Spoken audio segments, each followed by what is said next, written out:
I was at the beach again. We love the beach. So we're at the beach. Me and my family have our Wealth Without Wall Street swim shirts on because, we're like, why not advertise while you're at the beach, right? And I'm sitting there and this older lady walks up and she's like, hey, what's that on your shirt? And I'm like, oh, this is our company, Wealth Without Wall Street. She's like, oh, okay, what's that? And we start talking and whatever. And she says, she's like, well, me and my husband, we retired last year and I hope it's enough. And it was just one of these kind of moments where we talk about it a lot, but man, to hear it from somebody's mouth, hope is the only thing that she had, because what you just said, there's so many variables that play into an accumulation strategy, right? She has a mountain of cash, but she never knows if the mountain is big enough or if she's going to outlive it. Or even, and here's the other part, going back to just a biblical worldview, we're not promised tomorrow anyway, right? So the fact that I have this goal of potentially being able to stop working or retire, being taken out of service, which by the way is not biblical. I don't want to hope that it's not going to run out. Like that is just, it's just a really bad strategy. So instead, to your point, focus on the variables that you can have more influence on, right? I don't want to say control because control is an illusion, but what you can influence. And it starts with your system, right? What I do with cash, the money that is being given to me through my job, through my business, wherever it may be, has to go somewhere. And if we don't have a system that supports the idea that my passive income has to exceed my monthly expenses, then what I'm doing with money is probably keeping me further away from financial freedom. And so this is the framework, right? And there's a lot of details that goes into the system that I probably can't, do justice on a podcast. I can do as much as you want. But the key things I want you to think about is this. If I have $1 that comes into my personal economy, I can either do a couple of different things with it. I can pay expenses, and anything that's left over, I can either put towards qualified plans, like we just talked about, 401ks, IRAs, 529 plans, whatever it may be. I can pay off debt, sometimes faster than the schedule that was given to me. Think like a 30-year mortgage being paid off in 15 years. Or I can put it into some sort of an asset that creates passive income today. And there's more options, but just if you stick with me on those three things. If I put money into a 401k and my goal is to get to financial freedom today, right, as soon as possible, what am I actually doing? I have to ask myself the question, when I put this dollar towards my 401k, does it produce a passive income today?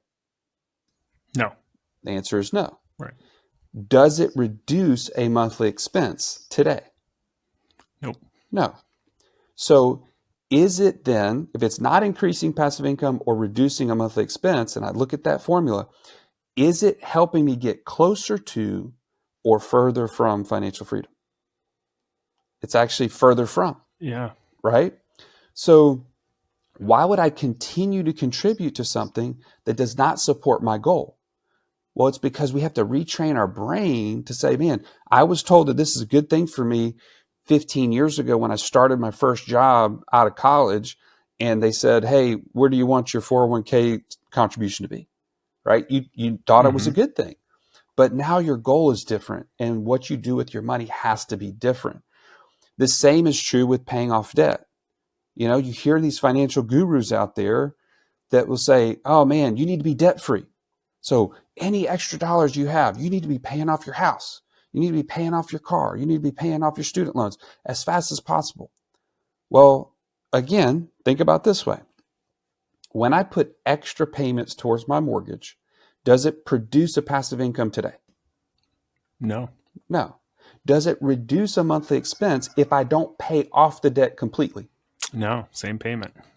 It's going to stay the same. So is it getting me closer to or further from financial freedom? Yeah. It's actually further from. And I don't know if you ever played the game Cash Flow that Robert Kiyosaki made, but if you ever play that game, the people that win, I've never seen somebody pay off debt and get to financial freedom. Mm-hmm. And the reason is because the monthly expenses, lifestyle expenses, can never be paid off, right? Food, gas, utilities, taxes, all these things continue to go up over your lifetime, and you can't pay them off. You can pay off the debt, but you still have to have some passive income to cover those monthly expenses, or you're never financially free. So that's kind of like a philosophical understanding of why we put people through a passive income operating system that helps them to start to see things and start to reorganize their cash flows to support their ultimate goal. Does that make sense? Yeah, absolutely. I think the challenging thing for a lot of people, or why they're drawn or just accept the 401k option or paying off their house option, is because they don't trust themselves. And it's sort of like, well, I know if at least if I do this, I'll have some money later, and I'm not going to be that person who retires and is living in squalor and can't pay my bills and can't support myself. So at least I'll have something down the road. I don't know the best option for me, so this just seems like the default. I guess how does somebody get comfortable not putting their money with Wall Street and trusting themselves that there might be a better way? And what are some of these other ways that you've seen work really well? Oh, what? So that's the second part of the equation, right? If I never become an investor myself, then, and here's the reason: most people are not investors because they've abdicated that to Wall Street. Oh, this is my financial advisor. I just give him the money and he manages it, and that's how I'm doing the best I can with my money. And I would challenge you right now: no one cares about your money like you do. No one else stewards your money like you would. But the problem is you have to actually invest in yourself to become an investor. And what I mean by that, we actually walk people through this. It's a 12-week course, so I'll try to break it down as simply as I can. But we start with, what sort of investor are you? Most people are like, well, what should I invest in? That's the wrong question. It's not the investment that makes you an investor. It's you. Your investor DNA, your profile, your personality profile either supports what you're investing in and you feel aligned with it and you actually understand it and can, connect with that, or it's completely like something you're not interested in because it has nothing to do with you personally. We focus on aligning you with the investments that will work well with you. And that's something that is rarely talked about, but your personality is a big factor in your investor DNA.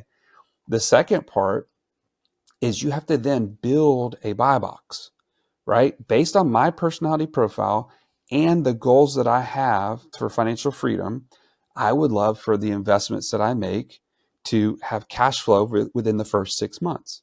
I'd love for them to have a value add component because I want to also have an equity piece to whatever I'm investing in. I want it to have tax benefits where I can get most of my money back in depreciation in the first year or two. I would like it to, fill in the blank. There's all these factors that help you design a buy box. And the reason why a buy box is so important is because once you turn on that lever in your brain to be an investor, deals start coming to you. Now, not all deals are good deals. In fact, most of them, if you're a brand new investor, are going to be bad deals. And people can smell the fact that you're a new Yeah. investor, right? But if you have a buy box that's very clearly defined, and we actually, within our passive income lab, we actually build a custom GPT for every one of our students where they can literally take a PPM or a PowerPoint pitch deck and dump it into their custom GPT that they've already spent the time building, and it will tell them green, yellow, red for these reasons. And you can then say, Interesting. okay, I'm really confident I need to move forward with this one, or no, I'm glad I put this into the system because it's Yeah. not a good fit for me. It sounded good, but it's not the greatest fit for me. And once you turn that on, you become a confident investor. Now you don't have the hesitancy. Now you don't have the I don't trust myself, because you've actually done the work to become an investor. You see, the idea that passive income is passive is wrong. It's actually involved. Passive income is involved income in the sense that you have to do your due diligence on the front end. You have to be an investor, and that takes time, and that takes, effort and tools and mentorship and all that sort of stuff. You can't skip those steps. You might get lucky once or twice, but if you haven't really built the chops, you will lose money investing in alternatives because you just don't really have a framework that you're operating from. Does that make sense? Yeah. Yeah. No, I think that's a really smart way of looking at it. And it kind of leads to a question I actually was going to ask you earlier when we were talking about passive income. And that is like, what is your definition of passive income? Because I've thought a lot about this, and I mean, in its truest form, I don't know if there's actually truly passive income that exists, but I think we all kind of have an understanding of what we refer to as passive income, which is, money that's working for us. But for you, like, is there a certain amount of time that if you, spend less than this amount of time, then it's considered passive? Yeah, it's going to vary depending on your profile, right? For us, like, so Russ and I, if you ever listen to our podcast, we actually share our passive income report every single month, and we'll show you the things that we're investing in, and you'll start to see a trend. What we prefer more than anything are businesses where we are in some sort of an advisory role, but we are not in the day-to-day operations. And so what does that look like? We have a land flipping business, for instance. Well, we're 70% partners in that deal. We're the capital first, and we're also in an advisory role. But the 30% is a full-time operations team who are sending the mailers, having the conversation with sellers, who are then negotiating the sale, who are then putting it out there, marketing it for owner financing to get the note income to come in. That business alone is over $35,000 a month, gross. We net out the 70% from that. But reason why we like it is because we do have some way to affect it. If they come to us, our operating team comes to us and says, hey, we have an opportunity to buy into this note portfolio where we can just jump past all the mailers and the negotiation. We just buy the end product that we're after anyway. What do you guys think? Should we deploy capital towards that?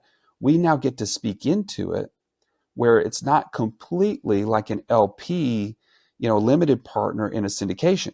We don't ever get calls from the LP deals that we're involved. We just get reports on what they decided to do. We don't like being in that position, because we may or may not have agreed with what they did, And so all that being said, in our most profitable passive income businesses, we would spend probably less than an hour a week in like reviewing documents, having conversations with the operating team, doing any sort of like follow up with them. That's what we ideally like. The LP investor deals that we are in, we do probably way less than that, but we also aren't as well aligned with those because, again, we don't have any sort of influence on the end result. So I don't know if that completely answers the question, but Yeah. there's definitely a scale that you have to kind of commit to depending on what works best for you. Yeah, yeah, and I think the theme here is just being intentional, and so you can set your own parameters around how much time am I willing to put in compared to how much passive, quote unquote, passive income I want to have. And then that, I'm sure, drives the decision making around, like you said, what investments to invest in. I know we talked before this. You and your partner Russ have invested in 21 different streams of passive income, which is incredible. After most people go through this process of, the 12-part course of really understanding how to become an investor and then setting up their operating system, where do you find most people gravitate toward in terms of the types of investments that they're making today? So it varies pretty wildly. In our Investor DNA course that we put people through, they actually take their Investor DNA profile and they match it up. We have a 16 passive income stream kind of grid that they walk through, and they see, man, based on my personality, this would be a pro, this would be a con, and these would be the resources necessary to really do this well. And they then filter it based on their own personality profile down to one or two that then they can dig into. A lot of people have found success in that land flipping or land investing niche, where they're buying pieces of raw land and then turning around and selling them to retail buyers on owner finance terms. So it's really almost like a wholesale purchase to a retail note income, and they just keep stacking that every month. In fact, even one of my daughters has gotten into that herself. She's 19 and she's built like over 5,000 a month doing that. And so that's a popular one. It's a little bit more active if you do it that way than the way we hired an operating team to do ours. But we also have people that are really strictly focused on being limited partner investors in other people's deals, like in syndications. I've heard quite a few people that are looking into like assisted livings right now. I've actually had some people who have been in the short-term rental space because they're really taking advantage of all the many benefits that come with that, but they're being much more data-driven, right? So when they go in, they're not just saying, hey, I like, this part of the beach, so I'm going to buy a place down there. They're looking at what are the gross rents in this area? What are the management costs? If I bought a house in here, what sort of amenities would they have to be in the highest percentile of rentals in the area, right? How do I compete in that area? And we recently did a webinar with a guy from STR Research. I don't know if you know him, John Bianchi, Yep. but he has a really data-driven approach. But they love it because they can get certain tax benefits in the short-term rental space, and the bonus depreciation. All those things really add up to a win for them. So it is pretty wild, but I'll even give you one more, just kind of to throw this in. It's your less conventional thing, but we've even been in position of buying used cars. These are $7,000-8,000 cars that are 8 years old, some of them 8 to 10 years old, and putting them with a Turo operator. And that Turo operator will run all the customer, interactions. They do the maintenance, they do the cleaning, all that sort of stuff. They take a certain monthly fee, but everything else is net profit to you as the owner. And you also get some tax benefits, with Section 199A and that sort of thing. But man, on average, a $6,000 to $8,000 car can make $400 to $500 a month in net income, and you can still sell the car 2 years later for $3,000 or $4,000 because it's already been massively depreciated. So it's just another way. It's kind of a short-term rental, but just on wheels. Yeah. But anyways, those are just a couple of the examples that we've seen lately.